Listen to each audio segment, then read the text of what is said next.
Welcome to the Resilience Unlimited Show, your go-to podcast for empowerment and growth. I'm Coach Dr. Lauren, founder of Resilience Unlimited, inviting you to join our transformative journey each week. This space is specially crafted for high-achieving women, specifically women of color, where we can feel seen, heard, and part of a thriving community. This podcast is your compass for emotional regulation, understanding your purpose, and living unapologetically authentic. Ready to invest in yourself?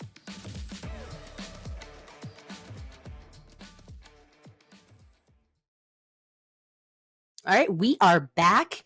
This is another fantastic episode with another guest. So this is just such an exciting space to be in. I love meeting new people, new women, resilience. I mean, this is just, I'm excited to be here. So if you are new tuning in to the Resilience Unlimited show, I am Dr. Lauren, as you heard in the intro. And I drop episodes every Tuesday at 5 a.m. Eastern. And I just love being able to have this authentic space for women of color where we can really just thrive and shine and just show our true colors and passion. So those of you that have been tuning in, you know that I like the structure of a question and then a conversation. So I have a guest today, and I'm so excited because she is a TED Talk guest too, and you have to see her TED Talk, but we'll talk about that later. And her name is Rasheda Williams, and I am just so excited to hear all about the resilience and mentoring and all of the things that encompass your business. So Rasheda, welcome to the show. Thank you so much for having me. It is so great to connect with you. I am truly honored to be a part of this podcast and the amazing work that you're doing to help uplift and support our community. Yes, and you as well. I mean, your work, I'm so excited to delve into it. And before we kick off, you kind of telling a little bit about yourself, I do want to let you all know, if you were listening to this, you can also pop on the YouTube channel so you can see us having a conversation. You can get a sense of what we look like, all of that good stuff. So Rasheda, why don't you open up the conversation and let us know a little bit about you and why you're here? Sure. Thank you for the opportunity. So I'm Rasheda Kamaria Williams, and I'm the Chief Empowering Officer for Empowered Flower Girl. I like to tell people that I'm a mentor turned social entrepreneur, but I'll always be a mentor because that's just what I do. Yeah. But Empowered Flower Girl is a social enterprise that I started after years of mentoring youth, in particular girls and young women. I had mentored, I would say, probably about five or six young people before I launched Empowered Flower Girl. So, Okay. yeah, it was really a journey of me going from working with youth in a one-on-one capacity to realizing that there are so many young people in our communities who need help and guidance and support.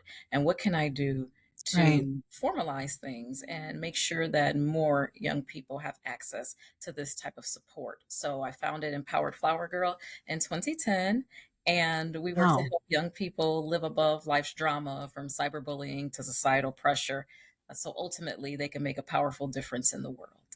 Yes, and when you were talking about cyberbullying, I was thinking about your TED Talk, and it was just, for me personally, you opened and shed light on things I never thought of. And so Mm. I think that's why this is such an empowering and important conversation. So I am going to lead with our big opening question, and I'm Sure. going to read it because it's very detailed, but I feel like it's meaty.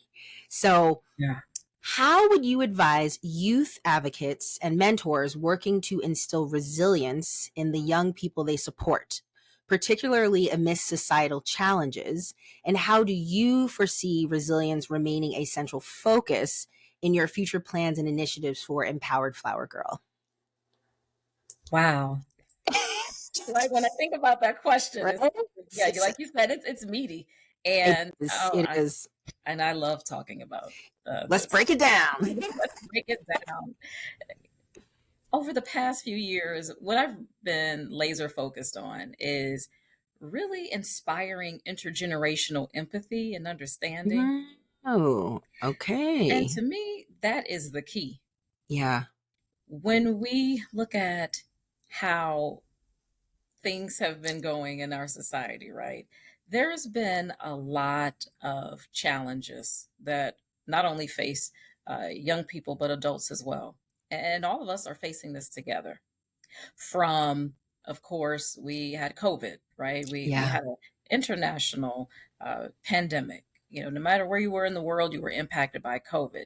And our young people really experienced that in different ways that adults didn't, right? Right. Many of their milestones that we got to experience, they didn't get to experience prom or homecoming or even graduation Graduation. in the way Yeah.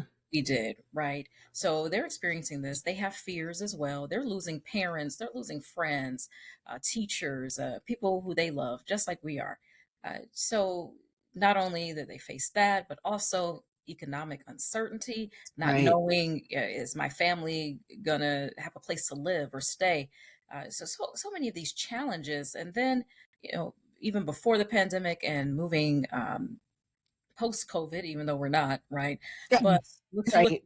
looking at schools and the safety component. Many young Hmm. people don't feel safe going to school. They worry about active shooters. They Yeah. don't know if they'll be going home, or they have to make a call to their parents saying that we're on lockdown, right? Right. So we look at all of these challenges that they're facing. And what I like to what I like to present to adults who are working with youth, the youth advocates, whether that's parents, educators, mentors, or relatives, caregivers, I like to present to them this notion of intergenerational empathy, Hmm. because I think it's important for us to look at how young people are growing up in the 21st century and stop the comparisons. Yeah, yeah. Okay, so I'm gonna pause you just for a second there because I think this is like a movement. Like this is a Yeah. big thing on social media. Hmm. And I'm a millennial and I hear a lot of like millennials, I don't want to say like dissing boomers, but it's just this whole thing where, like, for example, buying a house. Like Right. that is a huge issue where, they'll say the boomers are like, oh, well, you need to work harder and you need to do this. But I mean, you really have to look at like, what is our economy looking like now? How do we have the empathy and the understanding and the resilience to say, okay, well, times were different. $30,000 in 1980 was probably good, but now, I mean, $75,000 is not even middle class in some places to even, you know, buy a house, get groceries, live comfortably. That's not even luxury. So I would love, for those of you who aren't familiar with intergenerational, did you say empathy? Intergenerational. Empathy and understanding. Yeah, can you explain what that means? Because some of our people may not understand what that actually means. Yeah, so when I think of intergenerational empathy and understanding, I'm looking at it out of a lens of this collective empathy, right? Being able to, maybe you don't understand completely, Right. but you have your own lived experiences, and recognizing and honoring others. Uh, for example, knowing that young people, Generation Z and Alpha, those young people are facing challenges that we may have never imagined. Uh, looking at not so much as, oh, this generation, oh, they're soft or they're weak, but they are Yeah. resilient. Yeah. They are resilient. And in fact, some of them are facing challenges in a way that often leads them to feeling alone, like they don't really have the support that many of us had. Because I know growing up, I'm actually right on the cusp of Gen X and millennial, right? Okay. So growing up, I had a huge sense of community. The Yes. neighbors, the neighbors were allowed to discipline you, right? But your neighbors were also really actively involved in your development. Like I had neighbors Mm. who were like, the aunties and uncles of all the kids in the neighborhood, right? Yeah, So if yeah. you were having trouble at home, we could go to them. We can go over to their house, and we wouldn't get in trouble or disciplined for it, right? The neighbors really cared. They weren't worried about facing, legalities, having. Yeah. They weren't worried about those things. They were a community, and Mm. really, that was the focus, like protecting their community. Heck, back when I was growing up, you had gangs, but some of these gang members, they were actually the protectors of the community, right?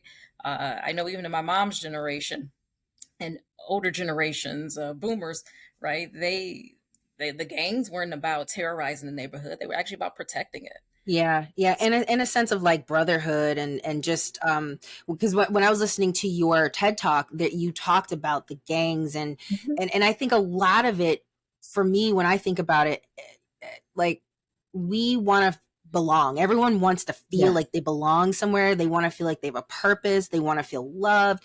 So if you're not getting it in the Maslow's hierarchy of needs, you're going to find your need somewhere. And there's some sort of, I mean, if we think back to black sororities and fraternities, like those were started. So we had a place. Now that's obviously organized and for the greater good of the community versus gangs. It's kind of the same mindset of brotherhood, but it's, I guess, more in a crime kind of infested. You get what I'm saying? yeah, I get it. Yeah, Yes, yes. But yeah, yeah. I just had that thought. I just wanted to interject, but go Yeah, right ahead. no problem. So, recognizing that 21st century tweens and teens are facing these different types of challenges on top of living in a digital, or as I call it, Yeah, too much information world, right? Where they have exposure to things that, yeah, we couldn't even fathom, right? yeah, So, understanding that we are making these comparisons, they're actually unfair. yes, And we should I tell people to lead with love and not fear. yes, And I'm telling you, that can change things. So when you're leading with empathy and understanding, you're able to build a deeper connection with the young people in your lives. And I think that it has to happen collectively because it's not just up to the parents, it's not just up to the teachers. Each and every one of us has responsibility to take care of the kids in our schools, our communities, and our homes. yes, yeah. No, I love that you're touching on that because I do feel that each generation has their thing. And I know that Mhm. my parents have probably said, oh, your grandparents said this about our generation, and there's always something. But I think that I don't, and I can't really speak to when my parents were kids, but I do feel that there's been so much that has happened, especially with COVID. And I think that unveiled a lot. And in terms of milestones, so one of my areas of expertise is literacy. And so I have a coaching side of my business, but I have an ed therapy side of my business and really working with dyslexic kids, more so the brown and black community. That's where a whole bunch of families saw what's going on in schools until their kids were at home doing virtual school and they're like, my kids in second grade, why are they not learning to read? Like, Yeah. what is happening here? And a lot of them, what some of the students I work with now are in fourth grade or fifth grade, and so yeah, they were like in kindergarten, first grade then. And so I get a lot of, well, they were a COVID kid. Mhm. They were Yeah. they didn't learn to read, and I'm like, oh my gosh, like this Yeah. is just, we don't think about those milestones and we don't really consider, it's not that they're not working hard, it's just that this was kind of a disadvantage. No one ever really, I don't think anybody ever thought that all of a sudden there'd be a movement for people wanting to work remotely and to not want to commute anymore. So that is a whole game changer as well, and I feel like that builds a level of resiliency too. Yeah, I definitely think so. And just knowing that they can they can move through it, right? We look at resilience as it's a muscle, right? It's something It that you is. build, but it's also not something that, right?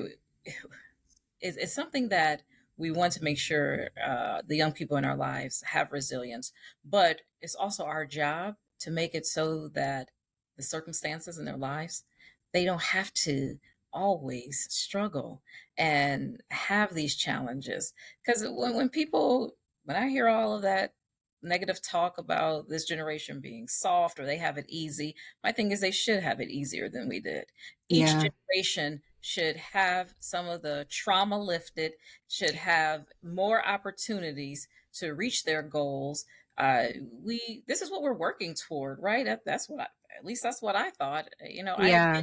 I get it, wanting to instill certain values in your children or your students, mentees, but at the same time, we have to understand that we it's our job to help them and support them in getting to their goals. We want to help them, reach their full potential. Well, how are we going to help them reach their full potential if we're knocking them down? Yeah. So when you were talking, I was thinking of a lot of different angles, more specifically in our community, Mhm. in a sense that, and I think a lot of this really goes back to slavery, just how we were reprimanded, or, just Yeah. certain ways that you would know, I have a black mom. Certain things that we say, like, oh, well, Yeah. white people, do this and we do this.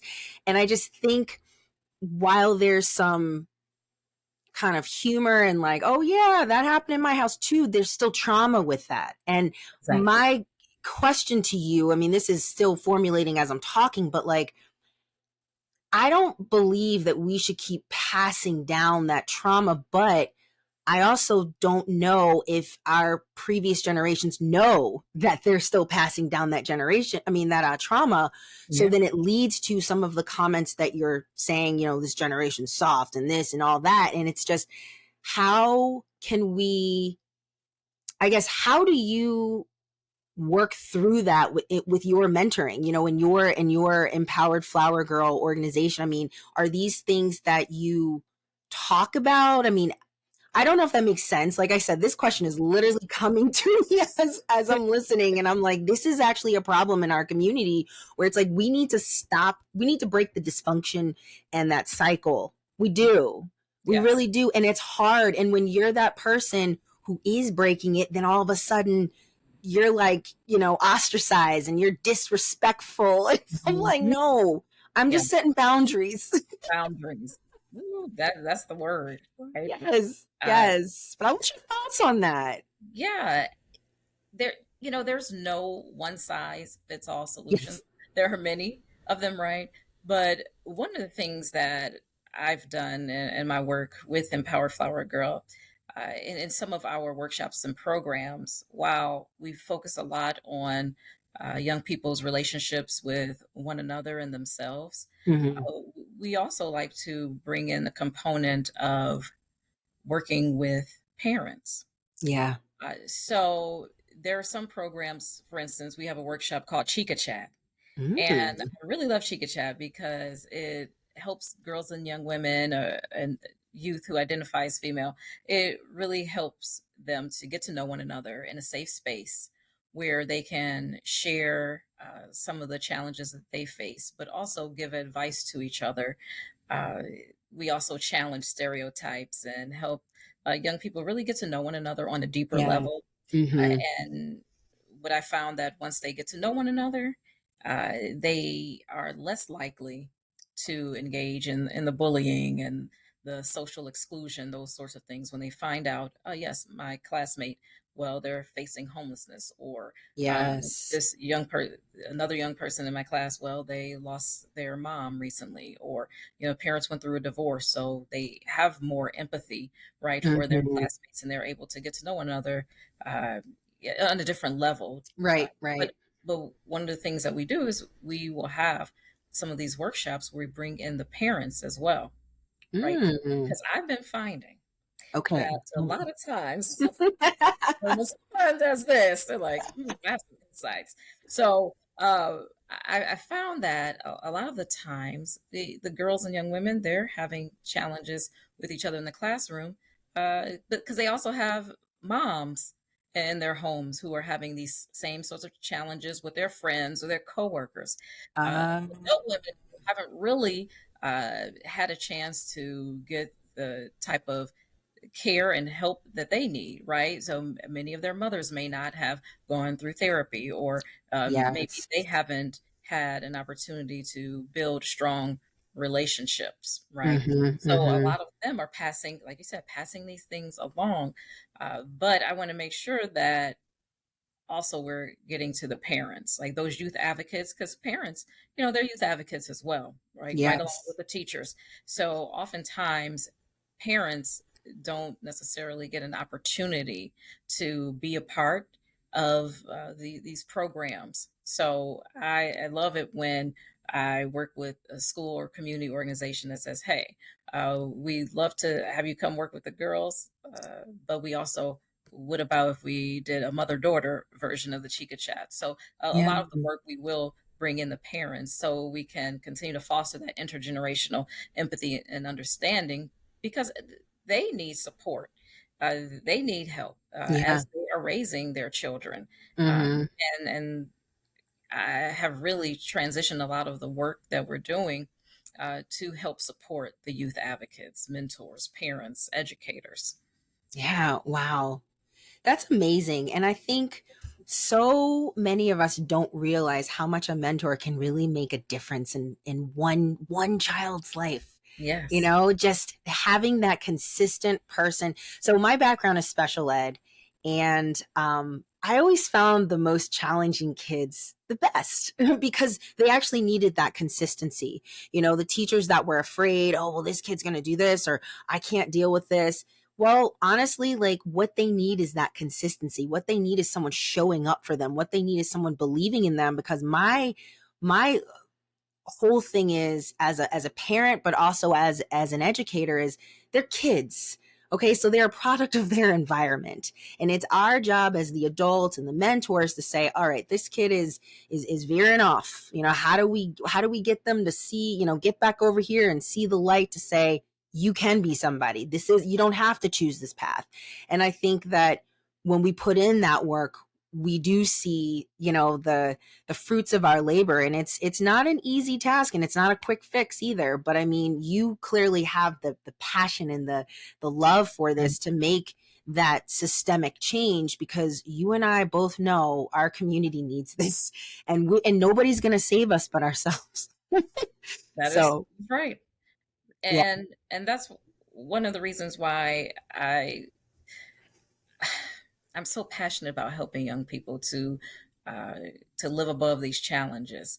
Uh, our mission is to help them live above those challenges so they can make a difference in the world, Yes. because they are the not even next generation leaders, they are the now generation leaders, right? Yes. And we want to make sure that they're equipped to be able to, one, handle the challenges, but to also take advantage of the incredible opportunities that are presented Opportunity. to them, Mm-hmm. right? Mm-hmm. And to give them the resources that they need if they have their own ideas for nonprofits, or if they Yes. want to start some sort of initiative to give back and make a difference and create this change.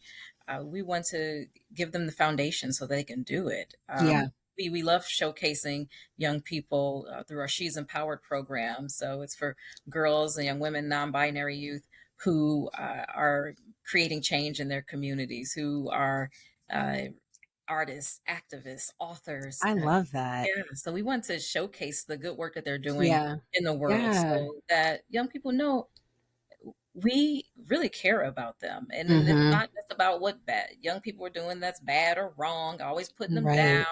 Right. Uh, no, we need to showcase them when they're contributing, when they're doing things that should be recognized, and maybe they don't get recognition for on a day-to-day basis.